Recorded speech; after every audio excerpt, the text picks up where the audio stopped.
रास्ता हमारा उज्जवल होगा, विकास की ओर के लिए होगा।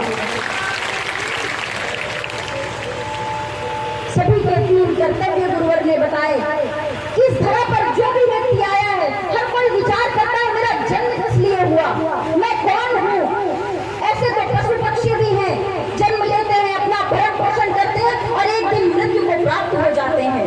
मगर मानव जीवन में ऐसा क्या विशेष है, ऐसा क्या खास है कि देवी देवता भी कहते हैं मानव जीवन को प्राप्त करने के लिए लालायित रहते हैं। तो इस मानव जीवन में वह खास बात है, इस मानव जीवन में यदि आप सत्य धर्म के कर्मों को करिए, यदि आप अध्यात्म के मार्ग पर चले जाएं, तो जन्म मरण के बंधन से मुक्त होकर के आप इसी मानव जीवन में मोक्ष की प्राप्ति कर सकते हैं। इसलिए गुरुदेव जी ने बताया कि मानव जीवन के प्रत्येक मानव के तीन कर्तव्य होते हैं। धर्म की रक्षा करना, मानवता की सेवा करना और राष्ट्र की रक्षा करना।